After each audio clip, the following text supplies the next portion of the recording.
orang ini kan punya guru juga, Pak, guru spiritual. Iya, iya. Saya kan cuma sepeda butut buruk, saya meninggalkan tuh. Saya cuma pakai celana pendek, Pak. Nol betul, Pak. Nah, Demi uang Allah. 5.000 itu untuk ojek aja, Pak. untuk Kalau- ojek naik pickup. Terus habis itu Bapak dengan uang 5.000 dimulai bisnis apa nih? Rumah kita. Channel Rumah Kita hadir bersama tamu spesial kita, Bapak Muhtar, yang di usia sudah lanjut tapi masih juga semangat untuk berkarya dalam bidang properti. Sangat kita nantikan cerita-cerita beliau untuk gimana membangun motivasi anak-anak muda yang sekarang. Pak Muhtar baru datang hari ini dari Kemarin datang. kemarin ya? Iya, dari Banjarmasin. Banjarmasin. Iya. Tepatnya di mana, Pak? Tempat di Hotel Mercure. Oh, enggak, tepatnya di Banjarmasinnya di mana, Pak Muhtar? Banjarmasin di Citralen, Citralen ya. kilometer 8. Iya. Kalau usia Pak Muhtar ini sekarang yang keberapa ini ulang tahunnya? Yang ke-69. Wah, luar biasa. Iya. Luar biasa di usia ini masih juga aktivitas masih tinggi ya, Iya. Pak ya. Iya. Kalau ini kadang-kadang anak-anak muda sekarang nih, Pak, Iya. kepingin termotivasi dengan latar belakang seseorang. Betul. Nah, saya melihat Pak Muhtar ini juga bukanlah orang yang senang di awalnya terus menjadi pengusaha hebat. Nah, kita Iya. kepingin melihat latar belakang Pak Muhtar dari mulai kecil, berapa keluarga, berapa kakak beradik, dan Iya. kisah sekolahnya seperti apa. Ada teman-teman yang sekolah sampai nggak pakai sepatu dan lain sebagainya karena ketidakmampuan orang tua. Dan ternyata banyak yang sukses. Boleh diceritakan Pak Muhtar? Baik, saya perkenalkan dulu. Saya Haji Muhtar Rufi, tanggal lahir 12 Maret 54. 54. Jadi sekarang sudah berusia 69. Luar biasa. Sebelum saya beranjak ke bisnis properti, pada Kisah kecilnya dulu, Pak. iya, Kisah saat kecil. saya kecil Hmm. memang banyak pengalaman, cukup pengalaman banyak. Iya.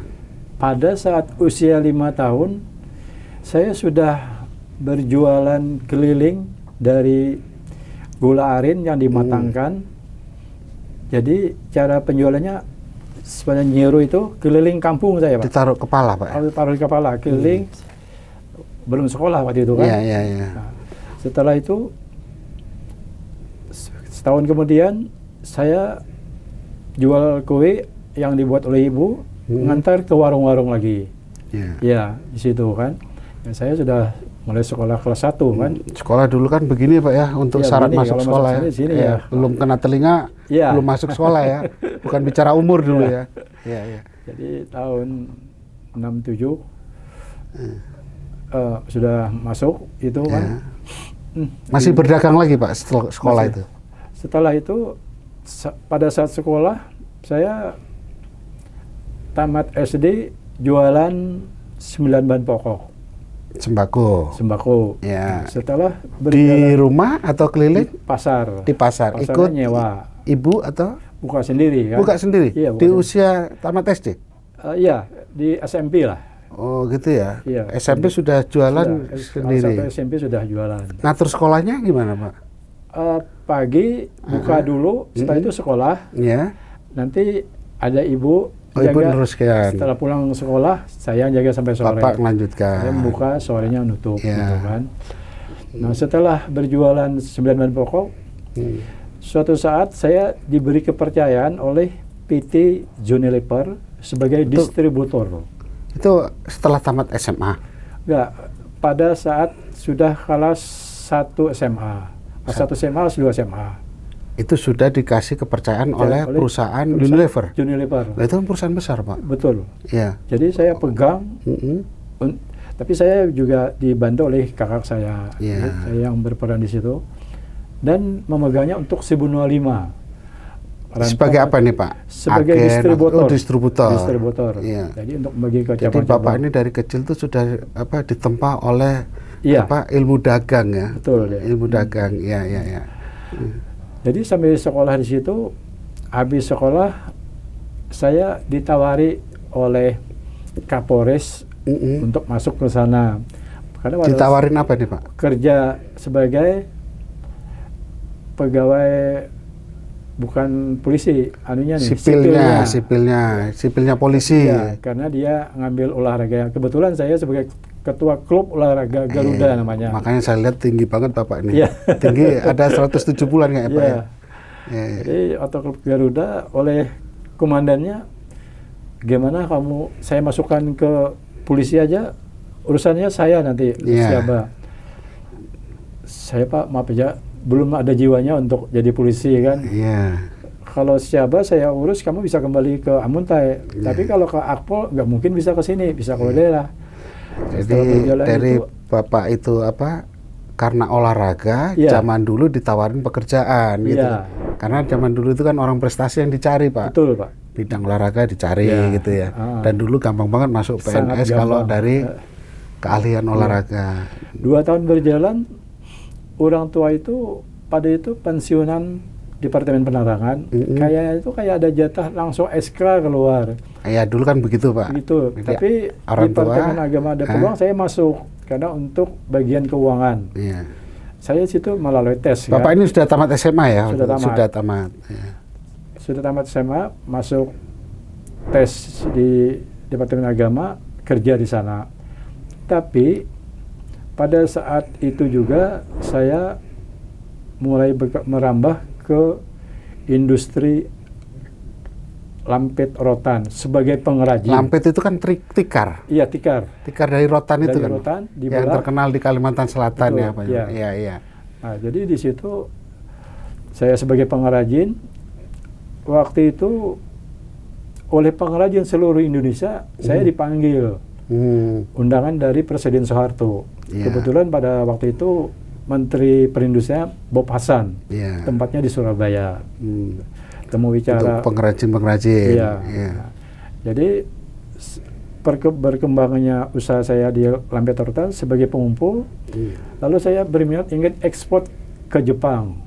Tikar tadi Pak? Iya, lampit. Gitu. Ya memang arahnya ke Jepang pengirimannya kan. Jepang kalau ada tamu itu dibuka sebagai penghormatan. Iya.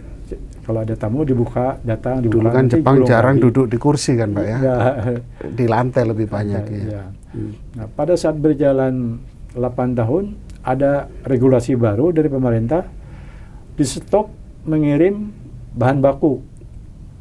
Kalau ngirim bahan baku itu otomatis harus barang jadi. Pabrik di Jepang juga nggak bisa berjalan. Iya, nggak bisa produksi ya. Nggak produksi. Karena di samping dia beli jadi dari Indonesia, juga produksi di Jepang. Nah, karena Indonesia nyetop, ya Jepang nyetop juga beli Indonesia. Artinya saling balas ya? Iya, saling membalas. Iya. Pada waktu itu di daerah saya tuh di Amuntai boleh dikatakan kota dolar lah waktu itu. Iya. Orang kontraktor kerja lampit. Ya, kan terkenal dulu Banjarmasin itu kan termasuk kota-kota yang maju duluan Pak. Iya. Kaitan industri. Ya. Jadi setelah di stop, akhirnya pada gulung tikar, Jepang juga gulung tikar juga, karena sudah pabrik-pabrik sudah dibikin kan untuk membelah-belah itu rotannya. Ya. Cuma waktu itu saya sudah kerja di BRI kan. Jadi Bapak ini menarik dalam waktu yang hampir bersamaan 3 instansi menerima Bapak bekerja ya, dari sipilnya polisi, Departemen Agama, terus perdagangan ya. Iya. Oh, itu nggak semua orang dapat fasilitas itu Pak. Iya. Tapi tidak ada yang Bapak ambil. Iya, enggak, ambil setahun aja. Yang di sipil polisi 2 tahun, saya minta keluar. Oh gitu, jadi sudah masuk nih ya? Sudah masuk, sudah ada SK di tangan. Jadi sipil polisi 2 tahun bekerja. Iya. Terus perdagangan masuk Pak? Departemen Penerangan. Penerangan masuk? Penerangan saya ambil, nggak tapi diambil. SK-nya datang. SK-nya datang. Wah, gampang banget ya zaman dulu ya? Zaman dulu. Ya. PKI-nya dulu seperti apa, nggak sistem connect begitu. Yeah. Cuma kalau di Departemen Agama, saya staf keuangan, saya ambil. Dan sudah kerja? Sudah kerja. Berapa tahun? 1,5 tahun. Nah, berarti setelah Bapak, itu saya ditawari oleh BRI. Bantu BRI untuk menguatkan olahraga katanya. Karena ini kembali lagi ke prestasi. Prestasinya olahraga. Olahraga. Iya, iya. Karena BRI ingin memunculkan nama BRI-nya setiap hari besar. Dulu kan sangat diperhatikan Pak untuk olahraga-olahraga itu. Jadi kadang-kadang nomor 1, nomor 2, 3 ya gantian lah gitu kan. Nah, setelah itu saya masih dalam kondisi pabrik industri rutan. Iya. Masih jalan. Masih jalan. Sampingannya juga ada saya membuat home industry mebel. Jadi waktu di BRI Bapak masih produksi usaha sampingan-sampingan itu ya? Karena di BRI saya lebih suka jabatannya di lapangan. Jadi kalau di lapangan sambil curi-curi waktu lah. Nah ini bisa didengar oleh BRI, zaman Bapak curi-curi waktu kalau waktu di BRI dulu. Tapi kan memungkinkan untuk usaha sampingan. Kalau sekarang kan kalau kita perhatikan BRI sulit Pak. Betul. Sulit cari usaha sampingan, kerjanya udah full waktunya. Di perbankan ya, hampir semua gitu. Ya beruntung Bapak zaman dulu bisa sampingan. Setelah itu kerja di Amuntai, saya dipindahkan ke Moratewe. Dipindahkan ke Moratewe, ya boleh dikatakan dibuang, boleh dikatakan promosi alasannya. Setelah sampai di Moratewe, ternyata di sana lumbungnya rotan biji. Nah, lebih nasib beruntung lagi. Beruntung lagi. Cuma kita nggak bisa ekspor lagi kan. Akhirnya rotan biji di sana saya kumpul, saya kirim ke Cirebon karena ada pabrik di Cirebon. Kebutuhan lokal. Untuk lokal aja kirim ke Bali, pengrajin gitu kan. Sampai itu juga di Moratewe terkenal dengan sarang burung walet. Saya kumpul datangnya ke kantor saya ke BRI bawa 2 kilo. Jadi sebenarnya kalau kita perhatikan Bapak ini talentanya sebenarnya ilmu dagang Pak ya. Berdagang karena dari kecil aja jualan es dan sebagainya. Jadi memang ditempatnya di situ. Melekat itu Pak. Melekat. Jadi dimanapun Bapak berada jadi karyawan, jadi PNS pun dagangnya keluar lagi kan. Ya kata orang Bapak ini kalau dibuang ke sini hidup terus. Selalu. Ya kalau bicara industri rotan berarti kan tugasnya kan di kampung Pak. Ya kan daerah-daerah kampung itu kan kalau untuk ada industri rotan dan lain sebagainya. Di Batu Licin juga banyak ulin Pak. Nah ulin-ulin tiap-tiap sungai itu ada tumpuan ulin-ulin. Nah ini saya bilang ini cocok ini. Saya tanya kok lebih murah. Oh ini udah saya kirim ke Banjarmasin, kirim ke Amuntai. Jalan lagi, tapi ngirimnya lewat kapal. Karena kapal dagang itu kan di daknya itu bisa kita masukkan. Nah disitulah saya ada hasil tahun 89 naik haji di situ. Tahun 89 dari rotan juga ya Pak ya? Iya, dari rotan. Sambil minum Pak Mutar? Ya kita sambil minum. Jadi tahun 89 tuh di Mekah Pak, sempat saya jam-jam tuh di bawah tanah. 89 tuh masih naik kapal kan Pak ya? Udah pesawat? Pesawat. Cuma sempat mengambil air jam-jam tuh di bawah tanah. Ya, sekarang kan nggak ada lagi. Kita lihat Pak Mutar dimanapun berada, ilmunya dagang. Dan nggak jauh dari sekarang di dunia properti juga dagang, ya kan? Di dunia Bapak, yang saya dengar Bapak punya beberapa SPBU dan SPBA ya gas. Nah itu kan ini yang memancing saya tertarik.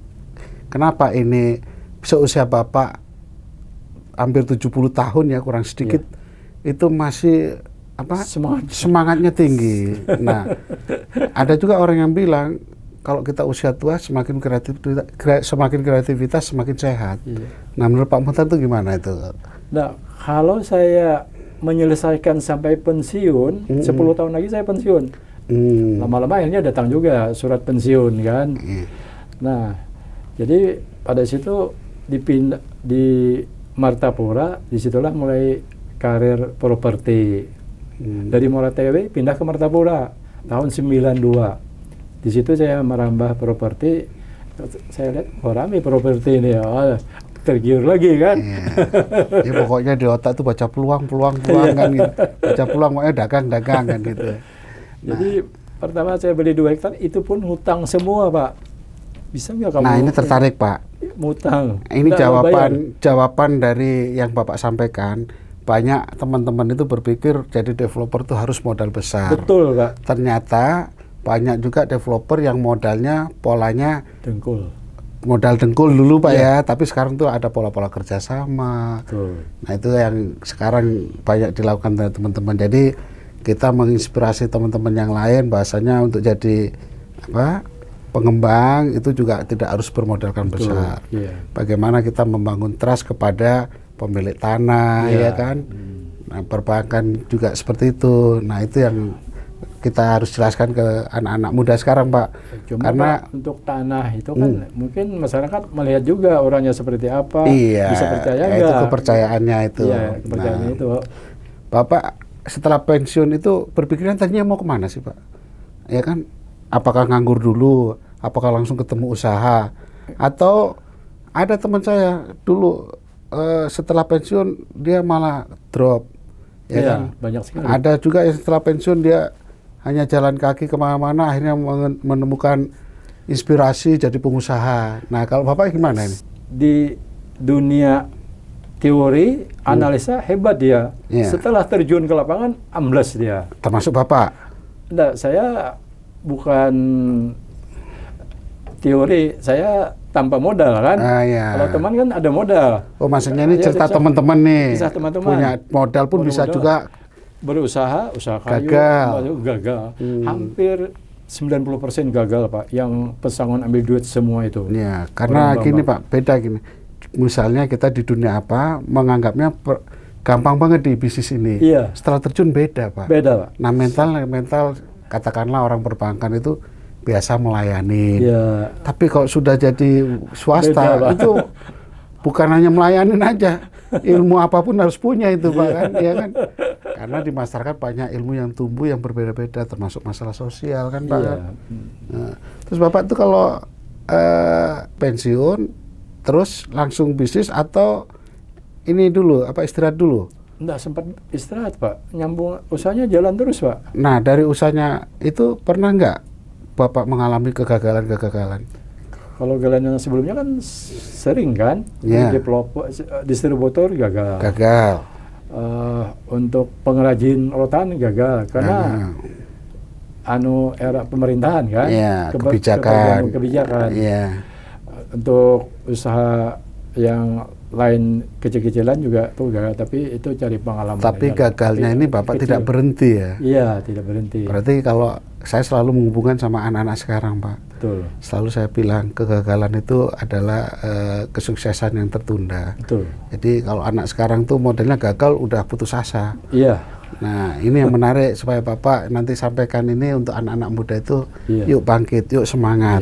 Ya, ternyata kegagalan itu nggak selamanya kita harus terhenti di situ. Coba dan coba lagi. Nah, Bapak kan saya tadi di dunia properti masuknya tahun berapa, Pak? Itu 92, Pak. 92. Iya. Berarti dulu masih dikenal rumah-rumah RSS itu ya. Rumah sangat sempit, sangat sederhana karena S-nya banyak. Harga jual waktu itu 7.200.000. 7 juta ya. Iya, itu rumah-rumah yang khusus untuk masyarakat kecil ya, Pak. Ya, masyarakat yang kurang mampu diberikan rumah-rumah di situ RSS tertarik itu. Hati nurani saya bandingkan usaha sebelumnya. Kalau mau rumah itu ada orientasinya tuh bukan hanya profit tapi orientasi sosial, Pak. Karena tepat, ada Pak. Kepuasan tersendiri masyarakat yang tidak punya rumah menjadi punya rumah. Kan ada 10 tahun yang lewat banyak di Martapura tuh saya paksa, Pak, ambil. Saya Pak nggak sanggup bayar 56.000 sebulan, nggak sanggup, Pak. 10 tahun kemudian ketemu sujud sama saya, syukur kamu mendesak saya, Pak. Karena merasa terima kasih tadi, Pak. Untuk Bapak mendesak saya ya. Untuk ambil rumah. Untuk ambil rumah, saya tidak gimana sekarang. Banyak, Pak, kita ketemu teman-teman banyak yang merasa bangga selama ini ngontrak rumah, ya kan? Angsuran berapa? Kalau dia memang inisiatif beli rumah KPR, sangat rumah dimiliki, ya kan? Daripada rumah kontrakan. Dan banyak yang tadi Bapak bilang ucapkan syukur karena merasa dapat rumah. Itu yang saya sering mendengar itu, Pak. Jadi kehadiran developer untuk membantu kita masyarakat di seluruh sangat banyak. Dan kebanggaan lagi di situ ada nilai sisi ibadah ya, Pak ya. Betul. Karena apa? Sosial. Doa teman-teman yang mendapatkan rumah ini saya pikir dahsyat sekali. Iya kan? KPR, angsuran murah, ya kan? Dan itu rumah RSS tapi kan dia punya rumah sendiri. Kita juga ikut program Apersi Pak, yang rumah gratis juga kita laksanakan. Oh iya, saya dulu pernah. 3 kali kalau Iya, kita pernah dulu Bapak bagi-bagi rumah ya, Betul. bagi-bagi rumah menyisihkan rezeki untuk masyarakat yang kurang mampu. Iya. Nah ini ya teman-teman kita ya kita anggap supaya mengikuti langkah-langkah Bapak ini ada rezeki sisihkan dong untuk Iya. untuk masyarakat sekitar kita.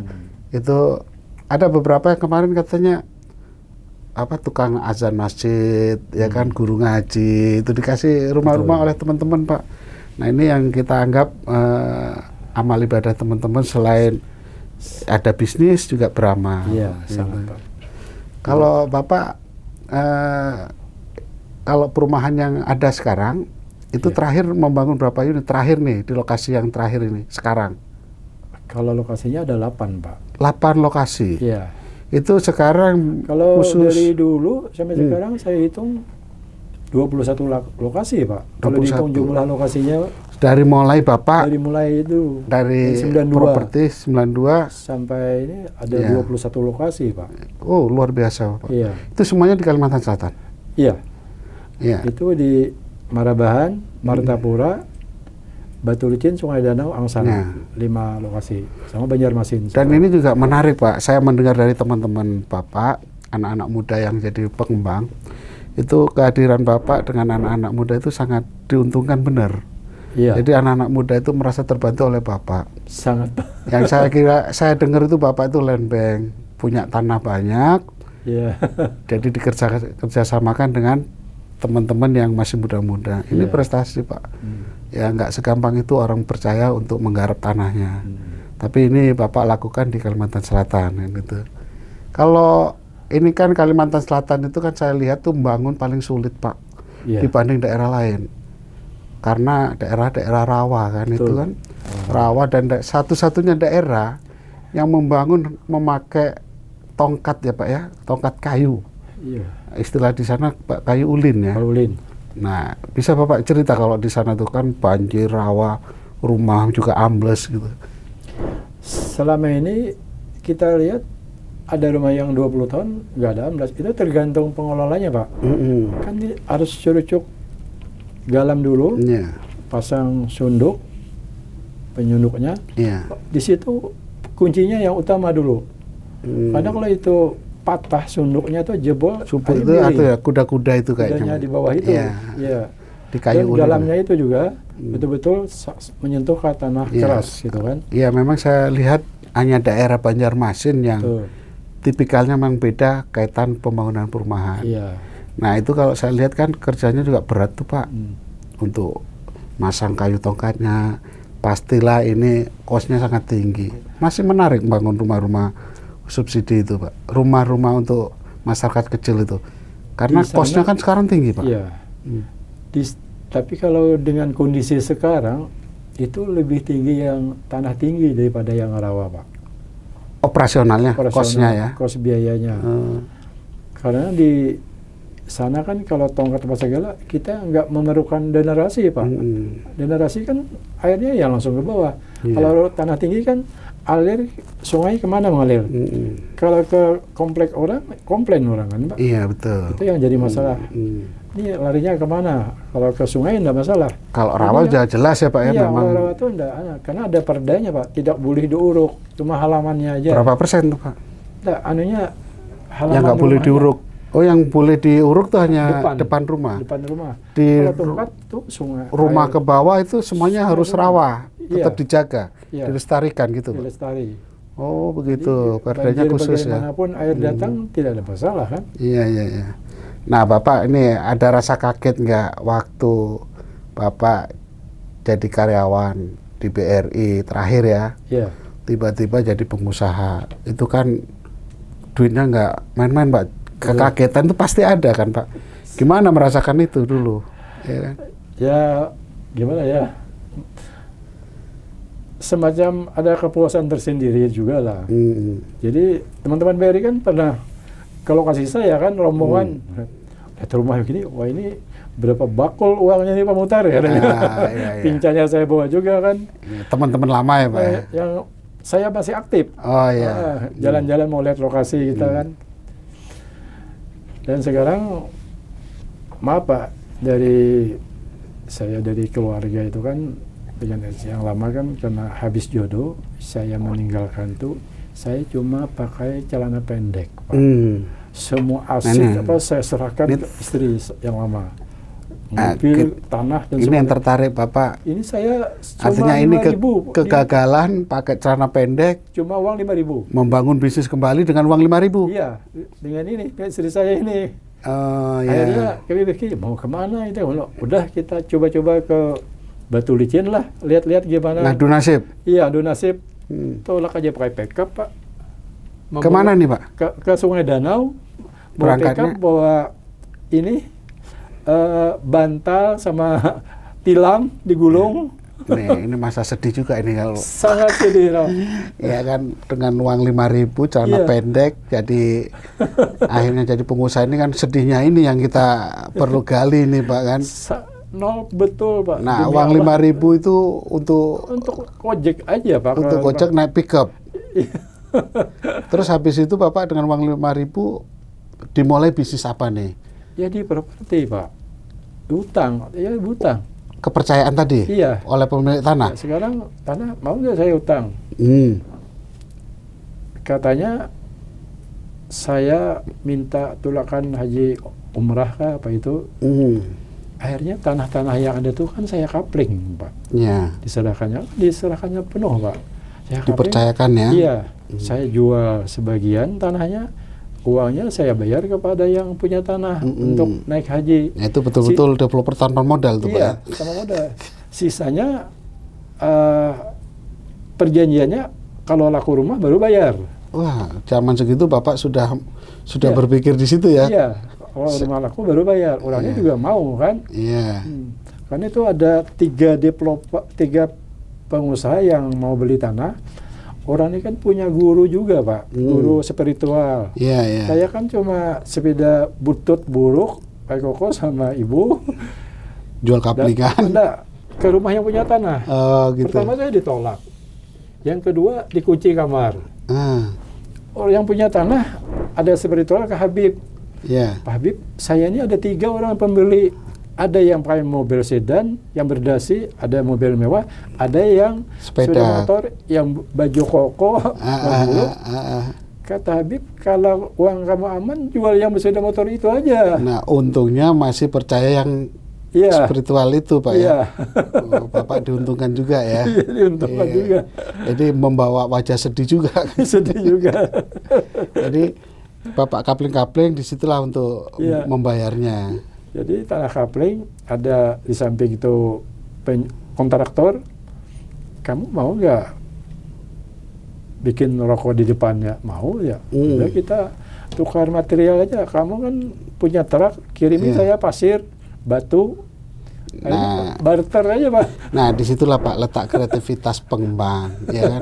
Jadi biar kita didengar oleh anak-anak muda ini, nggak selalu jadi pengusaha itu bermodalkan besar. Betul. Artinya apa? Kreativitas kita sebagai pengusaha, bagaimana meyakinkan kalau developer meyakinkan pemilik tanah. Nah, itu yang saya perhatikan ke Bapak. Jadi ini yang perlu kita bangun nih Pak dengan anak-anak muda. Karena anak muda sekarang ini merasa gagal sekali saja sudah nggak mau lagi, udah drop. Nah, Bapak sendiri berkali-kali gagal juga masih semangat. Nah, Pak Muhtar, sebelum kita closing, tentunya saya berharap Pak Muhtar memberikan tip untuk pengusaha-pengusaha pemula, pengusaha anak-anak muda sekarang, supaya jangan patah semangat. Nah, bagaimana menurut Pak Muhtar statement-statement tip-tip yang baik untuk anak-anak muda sekarang? Kalau saya memberikan tip untuk anak-anak muda, maksudnya pengembang baru. Ya, jadi, artinya menuju sukses itu harus bagaimana gitu. Yang pertama tuh semangat harus ada dulu. Yang kedua bertanggung jawab. Yang ketiga kejujuran harus diterapkan. Yang ketiga ikhlas menerima dengan apa yang terjadi. Dan bersyukurlah yang sudah diberikan oleh Allah Subhanahu wa Ta'ala. Nah, luar biasa ini tuh anak-anak muda semuanya nih. Jadi nggak jauh dari bersyukur juga Ya. Pak ya. Jadi apa yang diberikan oleh Allah Subhanahu wa taala itulah yang terbaik untuk iya. anak-anak muda. Jadi saya simpulkan untuk dari yang Bapak sampaikan, anak muda itu jangan takut gagal. Betul. Ya kan, dicoba dan coba terus. Maka nantinya keberhasilan akan menjemput sendiri. Mungkin itu Pak Muhtar hasil closing kita. Terakhir saya ucapkan terima kasih ke Pak Muhtar atas kehadirannya. Ya. Semoga kita semua dapat berkarya terus-menerus. Amin. Tuh, ya ini namanya salam komando untuk pengembang. Siap. Siap. Rumah kita.